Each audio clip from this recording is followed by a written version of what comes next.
All right, so we've got those different components in. Now we're going to adjust the levels and the color balance of each one. So I just adjusted the levels of that middle, this kind of problematic one, and that helps. The shadows are stronger now. The bigger problem is the kind of bluish green gray that runs through it that doesn't really match the rest. So the next adjustment I'm going to make is a direct image adjustment. So you go to Image Adjustments, and it's going to be color balance. So these are my two favorite ones to use, levels and color balance. And I'm going to stay on the midtones here, at least at the beginning.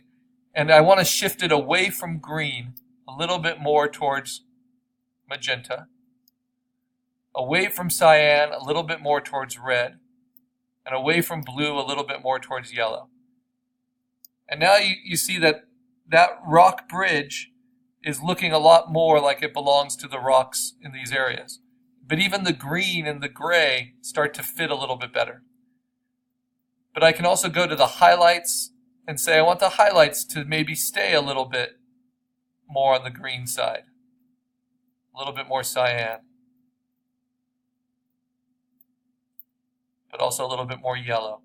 And you can really fine tune it. And I can take the shadows and I want the shadows to go, deeper red, but also a little bit of that purplish blue. So color balance can make a dramatic difference. And so there it is with color balance. That's without. That helps sink it in. And if you want to do kind of selective color balance, with these green hills, I can just roughly kind of select just that part because I'm not changing the brightness or contrast. I just want that green, kind of toxic green part, and I'm going to just adjust that color balance separately, especially in the shadows.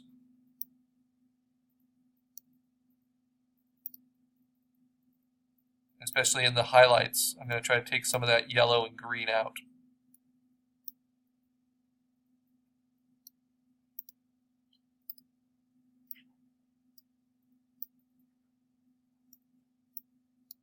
And if it starts to look just too colorful, because now that green's where I want it, but now I've got purple in the houses and stuff,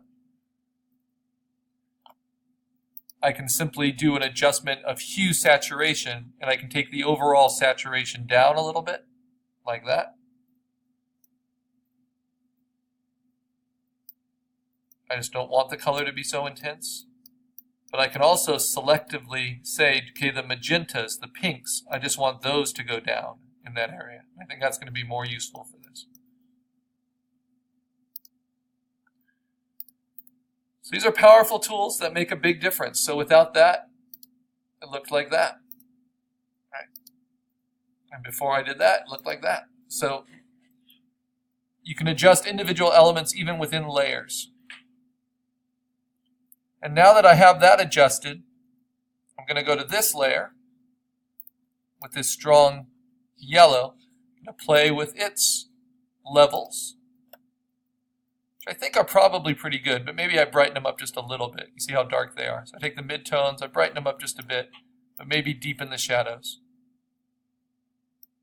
Or maybe just really brighten it up. Yeah, so it kind of feels like it's in the middle valley there and it's getting a lot of light. There's really nothing casting a shadow on it from the top. So I want to de-emphasize that. Okay, but now I do want to adjust its colors.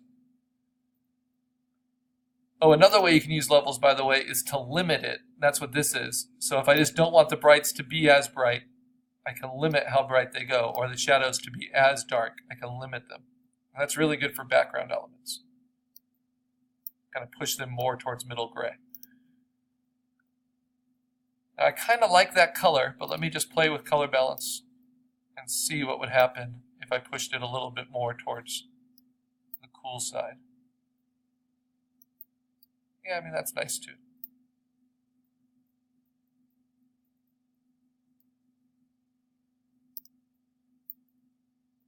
A little bit more red. and the midtones. So it becomes kind of a transition element.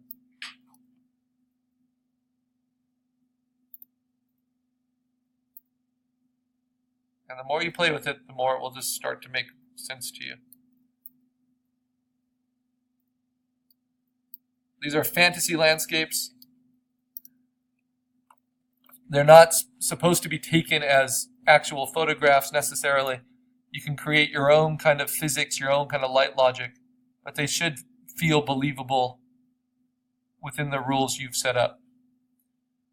All right, so now that I have that, now I can erase them more in a more informed way.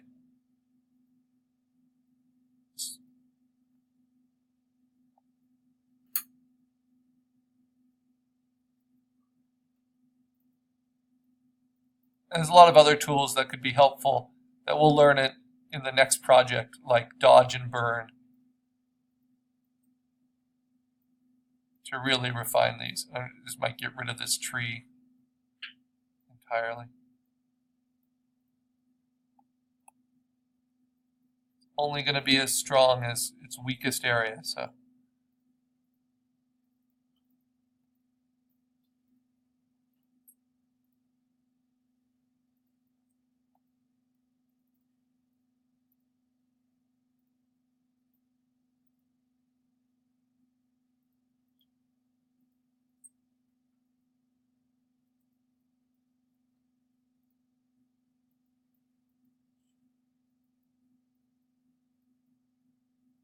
Yeah, I kind of need that.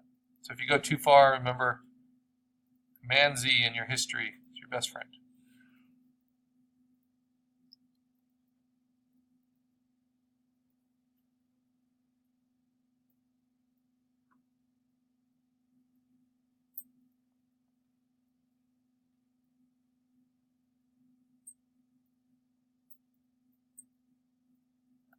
Turn that tree into just little bushes right at the edge of the rock to help transition it. Okay.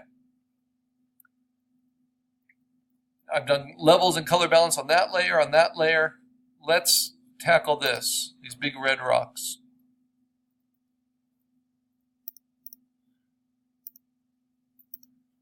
And I try to play with it on every layer to see what impact it can have. Limit its highlights a little bit. Shadows really don't need deepening.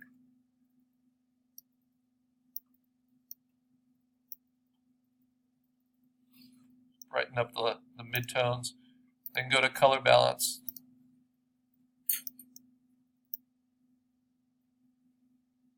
Oh yeah. So just taking a little bit of that red out will make it more believable. And I'm the kind of artist, I need to see the options to kind of know if it's helpful or not. But now this feels more as almost an outgrowth of these other mountains behind, just with that change from that to this. It's less dramatic, but it's more believable. Now the chocolate in the foreground, let's play with it. And you treat it like any other kind of landscape element. Brighten its midtones. Brighten its highlights just a bit because it is in the foreground, so it's catching immediate light. And it's nice, by having those two layers together, it looks like some of those rocks are underwater. So it's looking like a pretty believable coastline. But its color isn't quite right. Let's go to the color balance. I think I need to put more cools into it.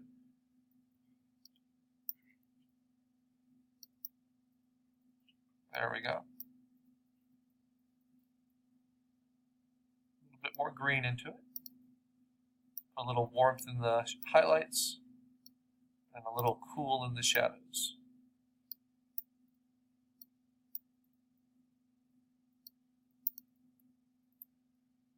Yeah. Now I can go to these background layers. I always play first with the midtones. I think with these background layers, I'm going to actually decrease their contrast a little bit.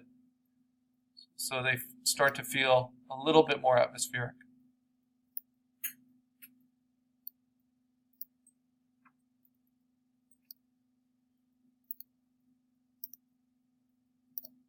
In terms of color, might take them a little bit to the cooler side since we have warm in the foreground. That makes me think I can get away with a little bit softer levels on this big heavy rock here.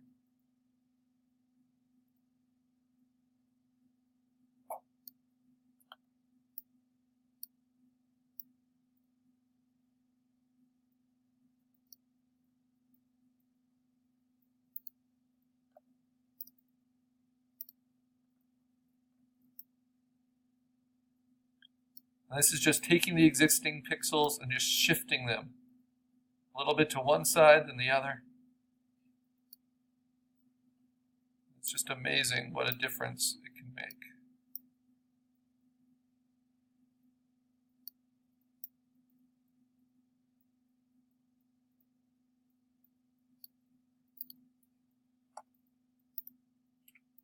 Yeah, I think that helped. And lastly, floating castle. With levels, I can make it quite dark if I wanted to.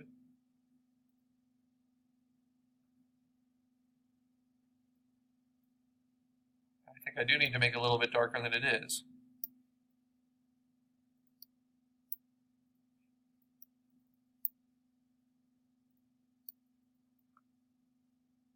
There. Color balance, push a little bit of purple into it, just a touch. It doesn't feel so monotone.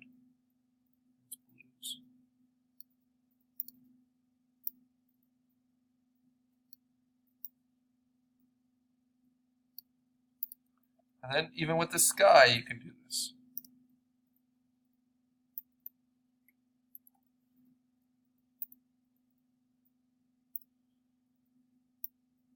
Deep sky, bright sky, what fits the scene? What makes the most sense?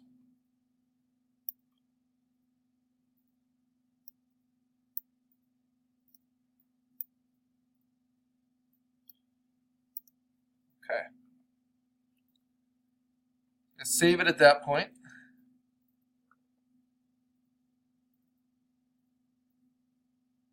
I have a little lake here that's not quite at the right perspective. So I'm going to transform that and warp it.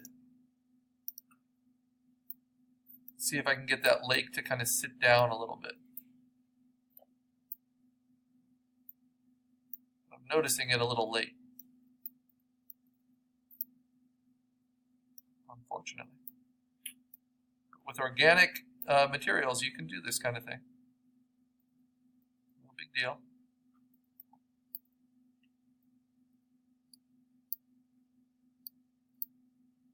And that lake's just not going to make any sense, so I have to just erase it out.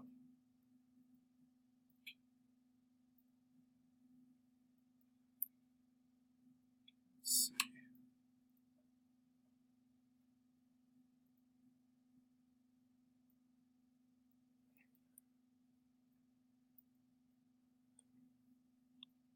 So this just goes to the eraser. Try 100% opacity here. What is it that's behind that lake? Okay, that's stuff I can use. Slightly soft edge.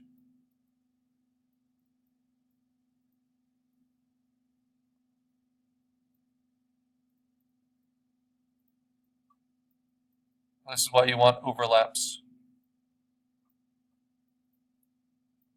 Cover such eventualities.